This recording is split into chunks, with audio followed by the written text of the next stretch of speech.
Welcome back to the podcast, everyone. Today we got a really cool episode, something a little different. We're joined by our head softball coach, Will Capie, and then our varsity baseball player, Drake Cappy. Um, we're going to talk about some sports competitions and having a father-son connection through school athletics. Glad to have you guys here. Thanks for having us. Thank you. Let's start simple, Coach. How long have you been coaching softball? My first year was an assistant in 2008, and then I became the head coach in 2016. What got you into softball? Well, honestly, I always aspired in college. I knew I wanted to teach. I knew I wanted to teach at the elementary school. I actually thought I was going to go into baseball. It was my passion at the time. And then I got a phone call from the now AD Brett Dial, asking if I'd like to volunteer and help out, and joined the program in 2008 and was part of a team that went 38-2 and won a state championship. And from that point on, I was hooked. Right. Now, Drake, how long have you been playing baseball? I've been playing since about 5 years old. Played in the Tri-C League and just continue to pursue baseball from there on. Now, did you want to play baseball, or did your dad kind of push you from his past of sports? Oh, I wanted to play baseball. I wanted to play all sports. I mean, flag football, travel basketball. I just was getting into all athletics I could. Now, Will, what do you think the biggest difference between softball and baseball is? There's not a ton of differences. I think a lot of people might say that, there might be a different swing, there might be a different way to throw a ball, but really the biggest difference in the game is just the speed at which it's played. The size of the field, obviously. But it seems in softball like it's just a faster paced game. And part of it's because it's played on a smaller diamond. Right. I know softball has been really well over the past 5 or 6 years, and you guys haven't probably had a lot of pressure, but even in those tough times where they're not playing well, how do you guys get through that? Well,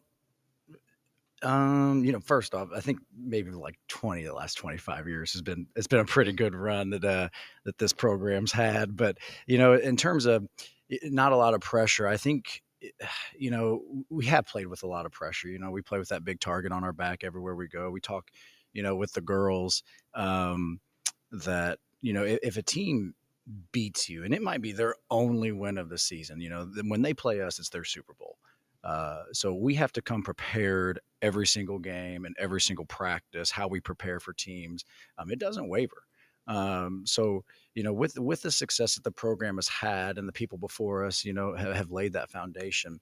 And this group knows that it's up to them to continue that tradition. And that's in the way they prepare every single day. It is quite the sight to see. Now, Drake, for you, starting varsity baseball player, second base, shortstop.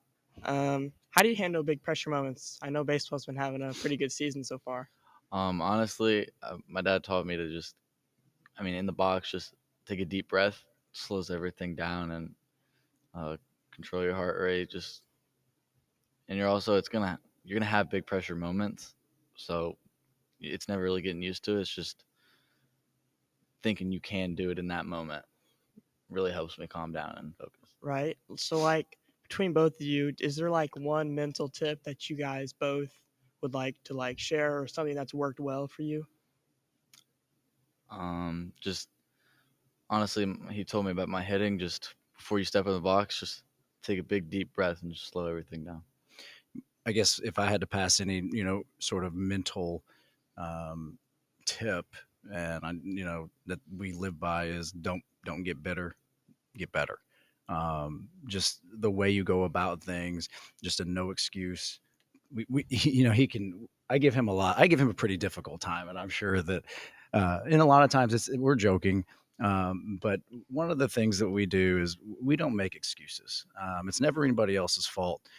It's what could I have done differently to prepare? What could I have controlled that I maybe didn't control?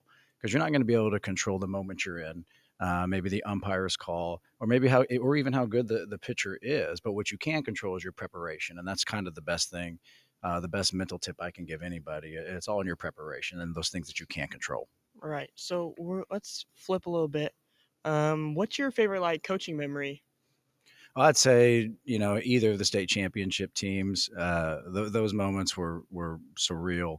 In 2008, I really didn't know what I was getting into. I just kind of thought that would be kind of an every year thing.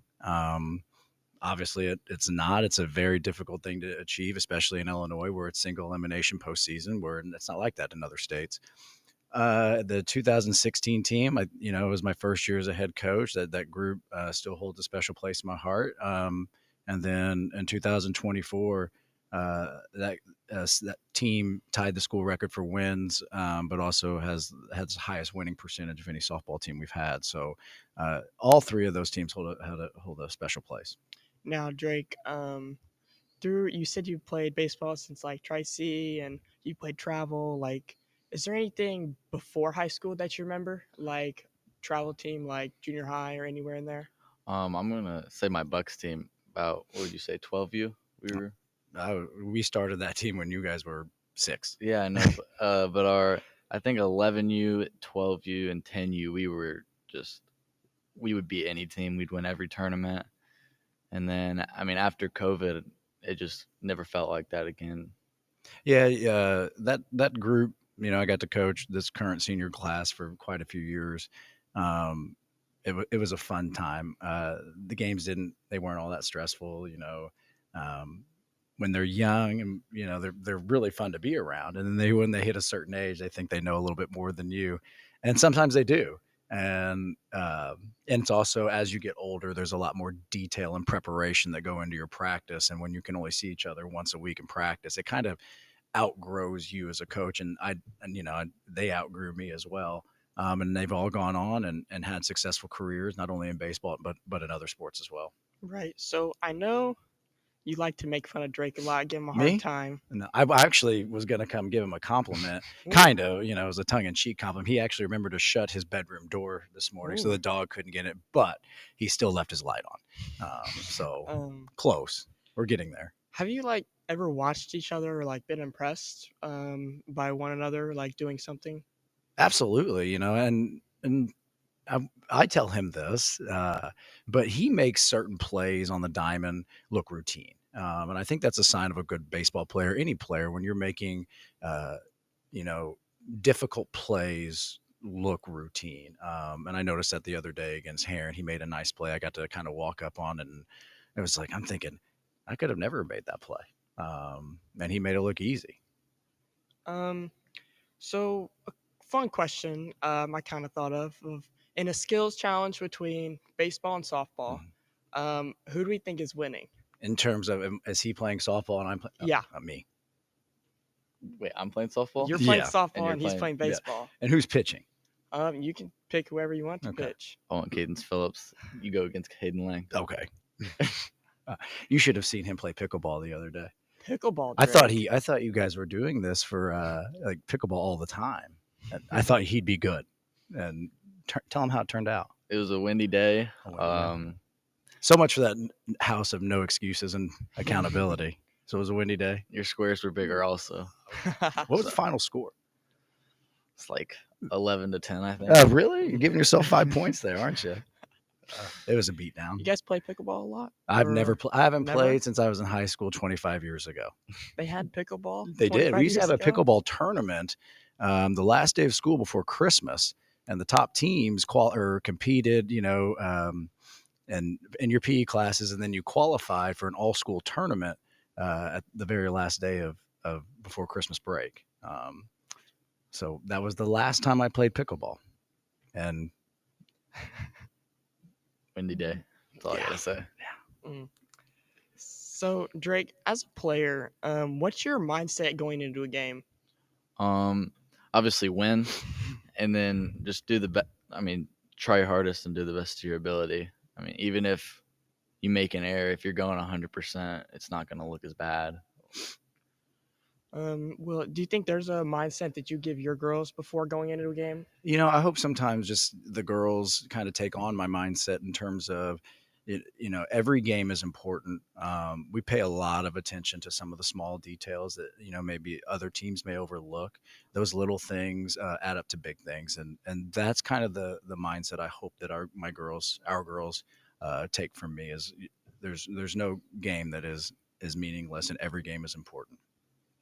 Um, Now, Drake, what's it like having a dad who's a coach? It's, I love it. I mean, I get to go talk to him, pick his brain, and just learn about the game more. I mean, he's taught me so much throughout the years, and it's skyrocketed my skill level. Now, do you ever try to give each other, I guess, advice on some sorts of sports? You know, I try not to give now that he's gotten a little bit older, and unfortunately, I don't get to see as much of him playing with me coaching most of the time at the same time. So I try not to give him any unsolicited advice, but when he does come and ask, then that's when we have those conversations. Um, he'll tell me about his at bats, and one of the things, I don't know, for example, he I don't know if he struck out or not, but had a good at bat. But one thing I noticed is he took strike one, which I thought was a pitch that was down the middle. So one of the things I asked him is, why didn't you jump on that first pitch? And then so those are the type of things that we can kind of conversate back and forth with. So, both of you play sports. I know Will, your daughter plays softball. Who is the most competitive in the family? Between Ella and Drake, or me, Ella and Drake? All three of you. What do you think? It's me.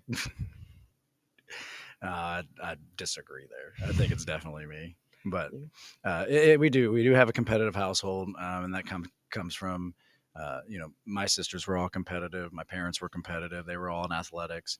I think that's a strength, because the world's competitive out there, and you got to be prepared for it. Right. So another fun question: if you had to play an Olympic sport and you had 4 years to train, what sport would you pick? Speed walking.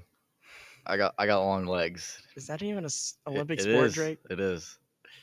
Oh, I mean, I think the the fad answer right now would be curling, but that just seems incredibly boring. I saw one, I think breakdancing was one on the Summer Olympics, but I don't know. If I had 4 years to train, it definitely wouldn't be swimming. I wouldn't want to do that, but I mean, is baseball still an Olympic sport? Not I mean, maybe. yeah. Well, I don't know. I don't think I'm young enough to do anything. And I definitely don't want to do skiing. I mean, I saw what happened to Mr. Owen, so I don't want, yeah.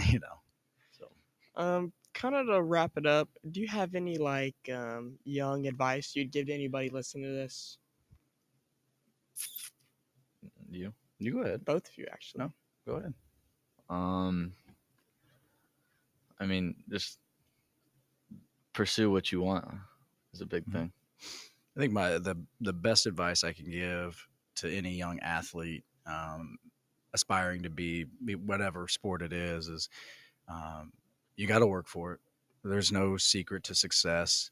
Um, you have to work relentlessly to pursue your passion. If you love softball, if you love football, basketball, whatever it may be, baseball, you have to outwork everybody if you want to be great.